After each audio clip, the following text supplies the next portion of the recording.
Hola estudiantes, este es el tema 8.2, los complementos de objeto directo y objeto indirecto. In this case, we are going to use both of them together, but we have already discussed how to identify objeto directo. In previous units, we have discussed that, and how to identify objeto indirecto as well. So, at some point, we are going to use them together. At some point, we are going to find the pronouns to replace those two and use them together in a sentence. This is something that we use in English as well, and we do it all the time whenever we want to replace a pronoun that we have already mentioned in our statement, right? So in here, just for you to remember, objeto directo is the noun that receives the action directly. So for example, in here we have the example, yo horneo una pizza. What am I baking? I am baking a pizza. Elena compra unos zapatos rojos. What is she buying? She's buying red shoes. So that item or these two items complement the action of baking and the action of buying. They answer to the question, what? What are you baking? What are you studying? What are you buying? What are you eating? That is the way that you're going to find the objeto directo. And here we are going to replace with these pronouns like in here. So what is she baking? She's baking a pizza. I mean, what am I baking? I'm baking a pizza. Yo la horneo because I'm referring to it in the feminine form. Elena compra unos zapatos. She buys them. She's buying shoes. They are plural and they are masculine. So we're going to use los. Elena los compra, right? Now, if we go to the other side, we're going to talk about objeto indirecto, and this is the recipient of the result of that action, right? In here, we don't have one. In here, we don't have objeto indirecto. Over here, we do. Yo horneo una pizza para mis amigos. Who's going to receive the pizza? Mis amigos, my friends. Over here, Elena is buying some shoes for her children. Who's going to receive the shoes? The children. So in this case, on this side, we do have objeto indirecto, and in this case, mis amigos is going to be replaced with les because it's for them. It's the plural masculine, right? And over here, sus hijos as well is the plural over here as well. So if you compare the two tables for the pronouns that we're going to be using, they are very, very similar. So I strongly recommend you to take notes of these, have them handy, and be able to answer these questions first.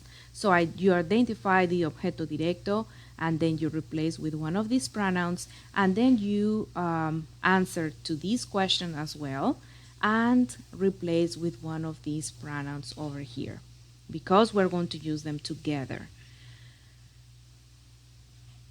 All right, so like I mentioned, objeto indirecto is the one that receives the action, is going to be the recipient. And who can be that recipient of the action? It can be me, it can be you, it can be her or usted or him, it can be us, it can be you all, or it can be them, okay? And what can we replace over here? We can replace it, or we can replace them, los or las, okay? So if we are baking a pizza, we're baking it over here because pizza is singular and it is feminine. We're painting the car. The car is a singular noun and it is masculine, lo. We are painting the, let's see, the canvases, right? I'm going to use over here las or los because we're going to be using that plural for, depending on the item. Now we have them in here together. We have to remember that the indirect object will always go first, okay? So the recipient of the action will always go first, and we can see it over here. We already have a pronoun that refers to the indirect object. And second is going to go the direct object. In here, we still have to replace this. El menú. How are we going to replace el menú? With lo, because it is singular and masculine. Los platos, plural, masculine. We're going to replace with los. Una hamburguesa, singular, feminine, we're going to replace with la. So at the end of the process, we're going to put these two together. La camarera me lo muestra. So they are going to go together, and we're going to push the verb to the side. Nos sirven los platos, nos los sirven. To who? To whom? To us. What? The dishes, right? Los platos.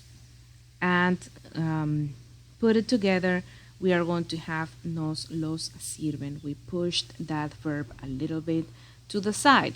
Maribel te pidió una hamburguesa. Maribel te la pidió. Then again, we have them together.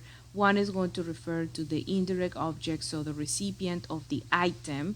And then the next one is going to be replacing the item itself, okay? I hope that this is clear enough. If not, you always can reach out to ask, but this is, using those double object pronouns. Now, another thing that you guys have to remember is that whenever we have two that start with the letter L, we are going to have a slight change because we cannot have two pronouns starting with L together, okay? So in this case, we are using le escribí la carta. I wrote him the letter. I am replacing objeto indirecto in here already. And then la carta I'm going to replace with the pronoun la. If we put it together, it will be something like le la escribí. It doesn't really sound good, so we're going to do something like se la escribí. Where does that come from? We don't really know, but that is just adapting to the way that it sounds, and it's a little bit smooth in the pronunciation. So instead of being le la escribí, it's going to become se la escribí. Les sirvió los sándwiches. We are not going to be able to say les los sirvió. We are going to say something like se los sirvió. So we do have that little adjustment as well, and we have to keep an eye on that.